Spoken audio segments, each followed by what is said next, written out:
Hello everybody, welcome. It's of course another episode of Cape Rugby TV where, as you know, every week we take a look at what's happening in the world of Western Province Club Rugby.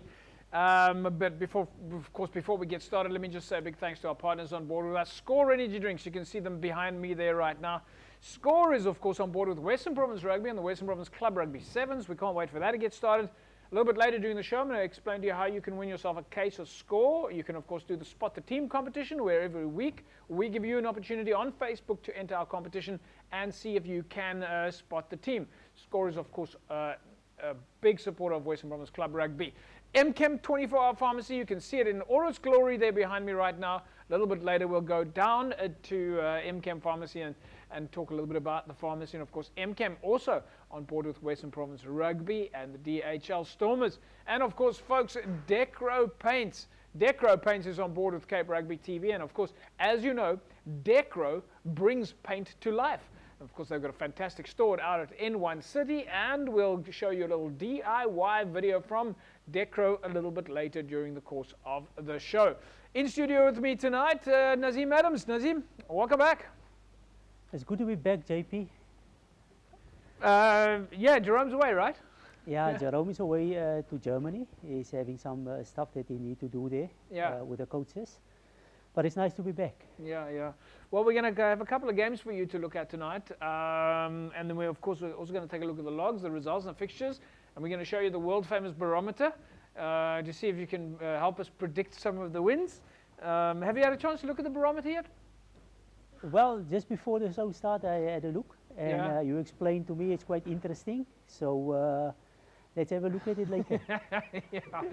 Folks, coming up on the show tonight, we're going to take a look at the match between UniMil and Kuilsriver. And of course, big thanks to Ishmael Dolly and Nolene Oosthuizen for sending us the game. And then, of course, we're going to take a look at the match between Helderberg and St. George's. It was a big derby out in Helderberg. And a massive thanks again to Fernando Faviers for sending us that footage. Fernando is an absolute legend who's filming out in the Helderberg area. And of course, we're going to take this week also a look at some of the highlights of our women's rugby matches. In particular, this week, we're going to take a look at the match between False Bay and Blue Jets. But let's crack on. Our first half highlights from the match. UniMil up against Kuilsriver.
half highlights there. UniMil, Kuilsriver.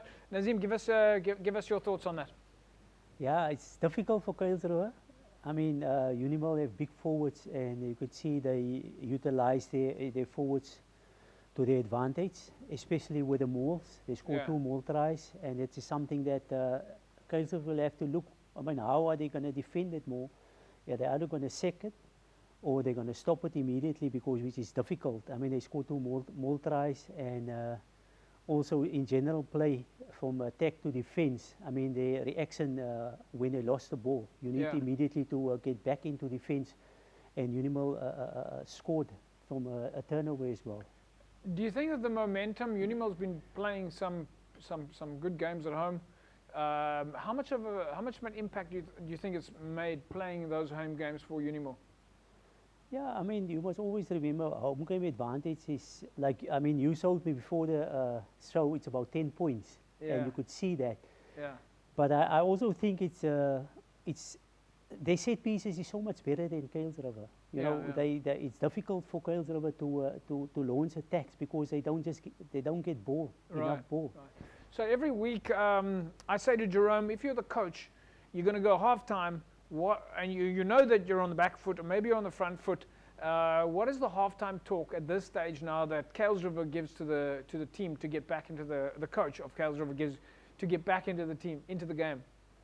Well, that is going to be difficult, but the main thing is you need to get ball. I mean, without possession you can't score, and I think they need to speed up the game. Whenever they do have possession, they need to speed up the game, and they need to have a clear policy. If they're 5 meters or 10 meters from their line, how are they going to stop that more? I mean, that to me is the 2 main things. So your halftime speak from a coach's perspective for Kuilsriver, and we're going to ask you also what your halftime talk is for UniMil, because obviously they want to stay on the front foot, speed up the game, and a policy. Okay. All right, folks, we're going to take a break. When we come back from the break, we're going to look at the second half between UniMil and Kuilsriver. Don't go away.